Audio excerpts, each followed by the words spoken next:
یعنی وہ آپ صلی اللہ علیہ وآلہ وسلم سے پوچھتے ہیں، یعنی سوال کا ذکر کیا جا رہا ہے کہ آپ صلی اللہ علیہ وآلہ وسلم سے سوال کر رہے ہیں۔ حضرت عبداللہ ابن عباس رضی اللہ تعالیٰ عنہ فرماتے ہیں کہ صحابہ کرام رضوان اللہ علیہم اجمعین سے بڑھ کر کوئی جماعت نہ دیکھی گئی جنہوں نے کہ حضور نبی کریم صلی اللہ علیہ وآلہ وسلم سے صرف 13 سوالات کیے، اور قرآن مجید نے ان سب کو مع سوال نقل فرمایا، اور وہ سوال ان کے لیے بھی اور دیگر مسلمانوں کے لیے بھی بہت منافع والے تھے، یعنی ان میں بہت ان کے لیے مفید تھے۔ ان سوالات کے نقل فرمانے میں ان پوچھنے والوں کی عزت افزائی بھی ہے، یعنی قرآن پاک میں یہ جو سوالات ہیں وہ نقل کیے گئے ہیں، اور ان پوچھنے والوں کی جو کہ صحابہ کرام تھے ان کی بھی عزت افزائی کی گئی ہے، اور تا قیامت مسلمانوں کو ان کا احسان مند بھی بنایا گیا کہ مسلمان یہ سمجھے کہ یہ آیات فلاں بزرگوں کے توفیل ہمیں ملی ہیں، اگرچہ ہمارا خالق رب تعالیٰ ہی ہے، مگر چونکہ والدین ہماری پیدائش کا ذریعہ بنے اس لیے ہم پر ان کا بھی احسان ہے، غرض کے ماں باپ سے جان ملی تو وہ ہمارے محسن بنے، اور صحابہ کرام رضوان اللہ علیہم اجمعین کے ذریعے قرآن مجید بلکہ ایمان ملا، اس لیے وہ حضرات بھی ہمارے محسن اعظم ہیں۔ اگرچہ یہاں پر دیکھیں کہ پوچھنے والے 2 صحابہ کرام تھے، یعنی حضرت عمر رضی اللہ تعالیٰ عنہ اور حضرت معاذ ابن جبل رضی اللہ تعالیٰ عنہ۔ ظاہر تو یہ دونوں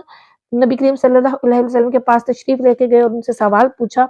شراب اور جوئے کے بارے میں، مگر چونکہ اس سوال کا تعلق سب ہی سے تھا، یا بہت صحابہ کرام رضوان اللہ علیہم اجمعین کے دل میں یہ خواہش تھی کہ یہ چیزیں حرام ہو جائیں، جیسے کہ حضرت ابوبکر صدیق رضی اللہ تعالیٰ عنہ وغیرہ، تاہم یہ دونوں حضرات در حقیقت ان سب صحابہ کرام کے نمائندے تھے۔ اب یہاں پر جو خمر کا لفظ آیا ہے تو خمر کہتے ہیں کہ انگوری شراب کو، یعنی عرب میں خمر صرف انگوری شراب کو کہتے ہیں، اور دیگر شربتوں کو یعنی جو ہوتے ہیں نشے والے ان کو شراب، اس لیے انگوری شراب کی حرمت قطعی ہے اور باقی کی زنی، اور انگوری شراب بہرحال بلا اتفاق حرام ہے خواہ وہ نشہ دے یا نہ دے۔ اور میسر یعنی جوا، ہر 2 طرفہ مالی ہار جیت یہ جوا ہے، لہذا تاش، شطرنج، لاٹری اور 500 سے کھیلنا وغیرہ جبکہ 2 طرفہ مال کی شرط ہو اور سٹا وغیرہ یہ سب جوا ہے اور یہ سب حرام ہے۔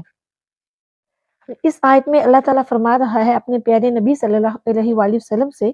کہ اے میرے پیارے محبوب صلی اللہ علیہ وآلہ وسلم، صحابہ کرام رضوان اللہ علیہم اجمعین آپ صلی اللہ علیہ وآلہ وسلم سے شراب اور جوئے کے احکامات پوچھتے ہیں، تو آپ صلی اللہ علیہ وآلہ وسلم فرما دیجئے کہ ان میں بہت بڑے بڑے گناہ ہیں، اور یہ چیزیں صدہا گناہوں کا ذریعہ ہیں۔ ہاں لوگوں کو ان کے ذریعے کچھ دنیاوی نفع تو حاصل ہو جاتے ہیں، لیکن وہ برائیوں کے مقابل بہت تھوڑے ہیں، اور ظاہر ہے کہ جس کا نفع کم اور نقصان زیادہ ہو تو پھر اس سے بچنا چاہیے، لہٰذا ان سے بچنا عقلاً اور نقلاً ہر طرح سے بہتر ہے۔ اب دیکھیے کہ شراب جو ہے اس کا حرام ہونا کہ وہ کیسے اور کب حرام ہوئی۔ شراب اور جوا یہ مہذب قوموں خاص کر عیسائیوں کی 2 خطرناک بیماریاں ہیں جن کا علاج سوائے اسلام کے کسی اور مذہب نے نہیں کیا۔ یہ بظاہر اچھی اور حقیقت میں سخت نقصان دہ ہے۔ تمام مذاہب نے اس کی ظاہری خوبیوں کو دیکھ کر اسے حلال مانا، بلکہ ہندوؤں کے مذہب میں تہواروں پر بھی استعمال ہونے لگی۔ اسلام نے اس کے برے نتائج کی بنا پر اس سے روکا، بلکہ حقیقت یہ ہے کہ عرب جیسے ملک سے شراب اور جوے کو مٹانا بانی اسلام سیدنا محمد مصطفیٰ کریم صلی اللہ علیہ وآلہ وسلم کا ایک بہت بڑا معجزہ ہے، کیونکہ وہاں شراب پانی کی طرح استعمال ہوتی تھی، بچوں کو گٹھی میں دی جاتی تھی، چونکہ اس کا ایک دم چھڑا دینا یہ ناممکن تھا، اس لیے اس کی حرمت کے احکام جو ہیں وہ بہت آرام سے آئے۔ جیسے مکہ مکرمہ میں سورہ نحل کی آیت نمبر 67 نازل ہوئی، جس میں حکم دیا گیا کہ اور ہم تمہیں کھجوروں اور انگوروں کے پھلوں سے پلاتے ہیں، تم ان سے میٹھے مشروبات تیار کرتے ہو، اور مسلمان عام طور پر یہ پیتے رہے، پھر مدینہ منورہ میں پہنچ کر حضرت عمر رضی اللہ تعالیٰ عنہ اور حضرت معاذ رضی اللہ تعالیٰ عنہ نے عرض کیا کہ یا رسول اللہ صلی اللہ علیہ وآلہ وسلم شراب کے بارے میں کچھ خاص حکم کر دیجئے، یہ تو عقل کو برباد کرنے والی ہے، مال کو برباد کرنے والی ہے۔ تب پھر یہ آیت کریمہ نازل ہوئی جس کی ہم تفسیر پڑھ رہے ہیں، یعنی یہ سورہ البقرہ کی آیت نمبر 219۔ اس میں مسلمانوں کو شراب سے نفرت دلائی گئی، تو اس آیت سے ہی بعض لوگ شراب چھوڑ بیٹھے، مگر بہت سے لوگ پیتے رہے۔ جیسا کہ ہم نے پڑھا کہ عرب میں شراب پینے کا رواج عام تھا، اور شراب اور پیچھے والی آیت میں جو ہم نے جہاد پڑھا جس کا ذکر آیا، تو شراب اور جہاد دونوں ساتھ ساتھ نہیں چل سکتے تھے، کیونکہ شراب کے نشے میں انسان کو اپنے اور پرائے کی تمیز نہیں رہتی، تو ایسا شخص جہاد کیسے کر سکتا تھا؟ تو نیز وہ شراب کے نشے میں جوا کھیلا کرتے تھے، اور جیتی ہوئی رقم جو تھی وہ بھی غریبوں میں تقسیم کرتے تھے، اور یہ ظاہر اچھا لگتا تھا کہ اچھا کام ہے، اس لیے صحابہ کرام رضوان اللہ علیہم اجمعین نے ان دونوں کا حکم معلوم کیا، تو پھر یہ آیت جو ہے وہ نازل کی گئی۔ اگرچہ اس میں کچھ فائدہ لوگوں کا ہے، لیکن نقصان زیادہ ہے، کیونکہ شراب کے نشے سے عقل زائل ہو جاتی ہے اور انسان جھوٹ بولتا ہے اور گالم گلوچ بھی کرتا ہے، اور جوے کے ذریعے دوسروں کا مال غصب کرتا ہے۔ امام ابن جریر طبری اپنی سند کے ساتھ روایت کرتے ہیں کہ اللہ تعالیٰ نے خمر شراب کے متعلق 3 آیتیں نازل کی ہیں۔ ایک یہ آیت ہے کہ شراب پینے سے وقتی جوش اور ہیجان پیدا ہوتا ہے اور جوے کے ذریعے آسانی سے جیتی ہوئی رقم حاصل ہو جاتی ہے، اور زمانہ جاہلیت میں یہ رقم غربا پر خراج کر دی جاتی تھی۔ تو ان فوائد کی بنا پر لوگوں نے آپ صلی اللہ علیہ وآلہ وسلم سے شراب اور جوے کے متعلق سوال کیا، تو یہ آیت کریمہ جو ہے وہ نازل ہوئی کہ اگرچہ اس میں کچھ فائدہ ہے لیکن نقصان زیادہ ہے۔ تب لوگوں نے شراب پینے کے معمول کو جاری رکھا، حتیٰ کہ 2 آدمیوں نے شراب پی کر نماز پڑھی اور نماز میں بد کلامی کی، تب یہ آیت کریمہ نازل ہوئی، یعنی کہ شراب کی جو حرمت ہے، جو شراب کا حرام ہونا ہے، تب پھر اس کے بارے میں آیت کریمہ نازل ہوئی کہ اے ایمان والو، نشے کی حالت میں تم نماز کے قریب نہ جاؤ حتیٰ کہ تم یہ جان لو کہ تم کہہ کیا رہے ہو۔ پھر جو لوگ شراب پیتے تھے وہ نماز کے اوقات میں شراب سے اجتناب کرتے تھے، حتیٰ کہ ایک دن ابو القموس نے نشے کی حالت میں مقتولین بدر کے نوحہ اور مرثیہ میں چند اشعار پڑھے، جن میں مقتولین بدر کی تعظیم اور تکریم کی گئی۔ جب نبی کریم صلی اللہ علیہ وآلہ وسلم تک یہ خبر پہنچی تو آپ صلی اللہ علیہ وآلہ وسلم غضب میں گھبرائے ہوئے چادر کو گھسیٹتے ہوئے آئے۔ جب اس نے آپ صلی اللہ علیہ وآلہ وسلم کو دیکھا تو آپ صلی اللہ علیہ وآلہ وسلم نے اس کو مارنے کے کوئی چیز اٹھائی۔ اس نے کہا میں اللہ اور اس کے غضب سے اللہ کی پناہ میں آتا ہوں، بخدا اب میں کبھی بھی شراب نہیں پیوں گا۔ تب یہ آیت نازل ہوئی، سورہ المائدہ کی آیت نمبر 90۔ اے ایمان والو، شراب، جوا، بتوں کے چڑھاووں کی جگہ اور بتوں کے پاس فال نکالنے کے تیر محض ناپاک ہیں، ان سے اجتناب کرو تاکہ تم فلاح پاؤ۔ شیطان کا صرف یہ ارادہ ہے کہ وہ شراب اور جوے کے سبب سے تمہارے درمیان بغض اور عداوت پیدا کر دے اور تمہیں اللہ کی یاد اور نماز سے روک دے، تو کیا تم باز آنے والے ہو؟ تو حضرت عمر فاروق رضی اللہ تعالیٰ عنہ نے جب یہ آیت کریمہ سنی تو فرمایا کہ ہم باز آئے۔ تو اس آیت میں شراب کی حرمت پر 10 دلیلیں ہیں۔ نمبر 1، شراب کا ذکر جوے، بتوں کے چڑھاووں کی جگہ اور بتوں کے پاس فال نکالنے کے تیروں کے ساتھ کیا گیا اور یہ سب حرام ہے۔ نمبر 2، شراب کو نجس فرمایا اور ہر نجس چیز حرام ہے۔ نمبر 3، شراب کو شیطانی کام فرمایا اور شیطانی کام حرام ہے۔ نمبر 4، شراب پینے سے اجتناب کا حکم دیا، لہٰذا اسے اجتناب کرنا فرض ہوا، اور جس سے اجتناب فرض ہو اس کا ارتکاب حرام ہے۔ نمبر 5، حصول فلاح کو شراب سے اجتناب پر معلق فرمایا، اس لیے اس سے اجتناب فرض اور اس کا ارتکاب حرام ہوا۔ نمبر 6، شراب کے سبب سے شیطان عداوت پیدا کرتا ہے، یعنی دشمنی پیدا کرتا ہے، اور عداوت حرام ہے اور حرام کا سبب بھی حرام ہوتا ہے، لہٰذا شراب حرام ہوئی۔ اور نمبر 7، شراب کے سبب سے شیطان بغض پیدا کرتا ہے اور بغض حرام ہے۔ نمبر 8، شراب کی تاثیر سے شیطان اللہ کے ذکر سے روکتا ہے اور اللہ کے ذکر سے روکنا حرام ہے۔ نمبر 9، شراب کی تاثیر سے شیطان نماز سے روکتا ہے اور نماز سے روکنا حرام ہے۔ نمبر 10 اللہ تعالیٰ نے استفہامن انتہائی بلیغ ممانت کرتے ہوئے فرمایا کہ کیا تم شراب نوشی سے باز آنے والے ہو؟ اب میں آپ کو کچھ احادیث بتاؤں گی کہ جس میں شراب کی تحریم کا بیان آیا ہے۔ امام بخاری رحمۃ اللہ تعالیٰ علیہ روایت کرتے ہیں کہ حضرت عبداللہ بن عمر رضی اللہ تعالیٰ عنہ بیان کرتے ہیں کہ نبی کریم صلی اللہ علیہ وآلہ وسلم نے فرمایا جس نے دنیا میں خمر یعنی کہ شراب پی وہ آخرت میں اس سے محروم رہے گا۔ اور حضرت ابو ہریرہ رضی اللہ تعالیٰ عنہ بیان کرتے ہیں کہ زنا کرتے وقت زانی میں ایمان کامل نہیں ہوتا اور خمر پیتے وقت شرابی میں ایمان کامل نہیں ہوتا اور چوری کرتے وقت چور میں ایمان کامل نہیں ہوتا۔ بھی صحیح بخاری کی حدیث مبارکہ ہے۔ پھر حضرت انس بن مالک رضی اللہ تعالیٰ عنہ بیان کرتے ہیں کہ میں حضرت ابو عبیدہ، حضرت ابو طلحہ اور حضرت ابن ابی کعب رضی اللہ تعالیٰ عنہ کو ادھ پکی کھجوروں اور چھہاروں کی شراب پلا رہا تھا کہ ایک آنے والے نے کہا کہ خمر کو حرام کر دیا گیا، تو حضرت ابو طلحہ رضی اللہ تعالیٰ عنہ نے کہا اے انس رضی اللہ تعالیٰ عنہ اٹھو اور اس تمام شراب کو انڈیل دو۔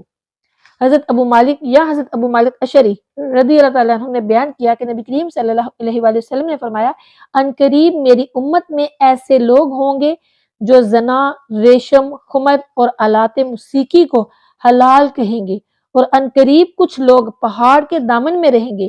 جب شام کو وہ اپنے جانوروں کا ریوڑ لے کر لوٹیں گے اور ان کے پاس کوئی فقیر اپنی حاجت لے کر آئے گا تو کہیں گے کل آنا، تو اللہ تعالیٰ پہاڑ گرا کر ان کو ہلاک کر دے گا، اور دوسرے لوگوں زنا، شراب اور آلات موسیقی کو حلال کرنے والوں کو مسخ کر کے قیامت کے دن بندر اور خنزیر بنا دے گا۔ استغفر اللہ۔ امام ابو داؤد روایت کرتے ہیں حضرت عمر فاروق رضی اللہ تعالیٰ عنہ کی بھی شان بتائی گئی ہے اس آیت میں بھی، اور یہ جو شراب کا حکم ہے یعنی کہ اس کا حرام ہونا، یہ حضرت عمر فاروق رضی اللہ تعالیٰ عنہ کی وجہ سے اس میں ان کی شان بیان کی گئی ہے کہ حضرت عمر فاروق رضی اللہ تعالیٰ عنہ بیان کرتے ہیں کہ عمر نے دعا کی کہ اے اللہ خمر کے متعلق شافی حکم بیان فرما، تو سورہ البقرہ کی یہ والی جو آیت ہم پڑھ رہے ہیں آیت نمبر 219 یہ نازل ہوئی۔ پھر حضرت عمر فاروق رضی اللہ تعالیٰ عنہ نے دعا کی تو پھر سورہ نساء کی آیت نمبر 73 نازل ہوئی۔ تب نبی کریم صلی اللہ علیہ وسلم کے منادی نے ندا کی کہ ہر کوئی شخص نشے کی حالت میں نماز کے قریب نہ جائے۔ پھر حضرت عمر فاروق رضی اللہ تعالیٰ عنہ نے دعا کی کہ اللہ خمر کے متعلق شافی حکم نازل فرما، تو پھر آیت سورہ مائدہ کی آیت نمبر 90 نازل ہوئی، جس میں پھر حضرت عمر فاروق رضی اللہ تعالیٰ عنہ نے فرمایا کہ ہم باز آئے۔ حضرت ابن عباس رضی اللہ تعالیٰ عنہ بیان کرتے ہیں کہ نبی کریم صلی اللہ علیہ وسلم نے فرمایا کہ ہر وہ چیز جو عقل کو ڈھانپ لے وہ خمر ہے، اور ہر نشاور چیز حرام ہے، اور جس شخص نے کسی نشاور چیز کو پیا اس کی 40 دن کی نمازیں ناقص ہو جائیں گی، اگر اس نے توبہ کی تو اللہ تعالیٰ اس کی توبہ قبول فرما لے گا، اور اگر اس نے چوتھی بار شراب پی تو اللہ تعالیٰ پر حق ہے کہ اس کو طینۃ الخبال سے پلائے۔ پوچھا گیا کہ طینۃ الخبال کیا ہے، تو نبی کریم صلی اللہ علیہ وآلہ وسلم نے فرمایا دوزخیوں کی پیپ۔ استغفر اللہ۔ اللہ تعالیٰ مسلمانوں کو ہدایت عطا فرمائے، آمین۔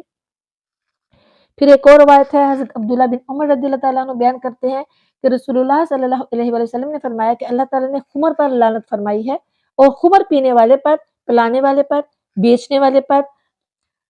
خریدنے والے پر، اور خمر کو انگوروں سے نچوڑنے والے پر، اس کو بنانے والے پر، خمر کو لادنے والے پر، اور جس کے پاس لاد کر لائی جائے،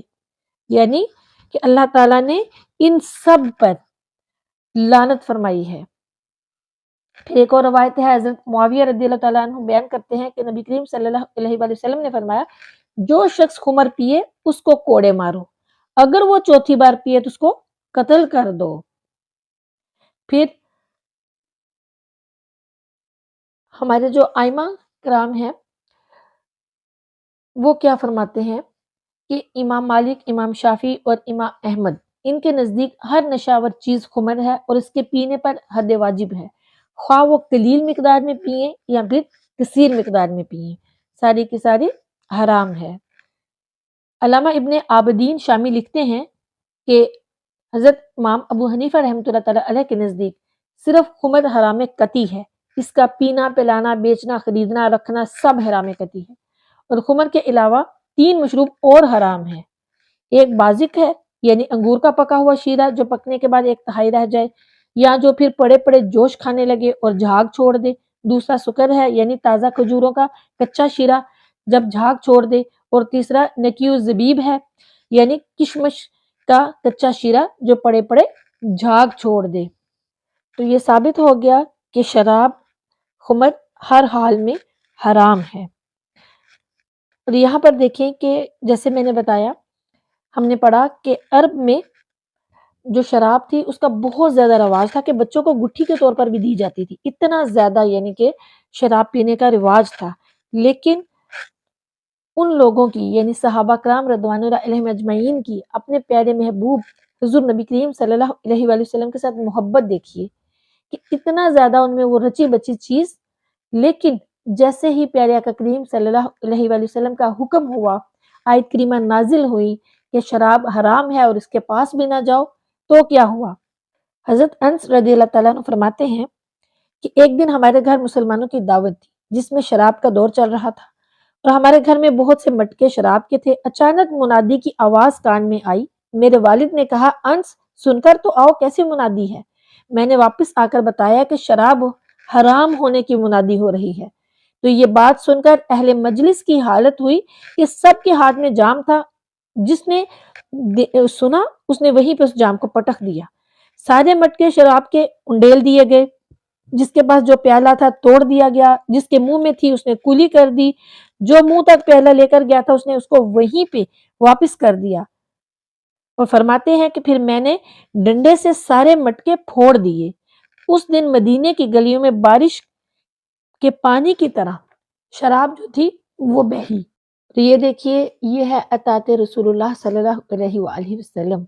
کہ سب نے پیارے آقا کریم صلی اللہ علیہ وآلہ وسلم کی کیسے اطاعت کی۔ اب یہاں پر ہم مسلمان ہیں اور آج کل دیکھیں کہ ہم بھی تو خود کو حضور نبی کریم صلی اللہ علیہ وآلہ وسلم کی امتی، ان کے عاشق کہتے ہیں، لیکن ہم میں کتنے لوگ ہیں جو شراب پینا شروع ہو چکے ہیں؟ تو کیا ان پر اطاعت لازم نہیں ہے کہ جب یہ حکم قرآن میں ہے، جب یہ حکم احادیث میں ہے، تو ہم وہ کام کیوں کر رہے ہیں؟ افسوس صد افسوس۔ اللہ تعالی ہم سب کو ہدایت عطا فرمائے، آمین۔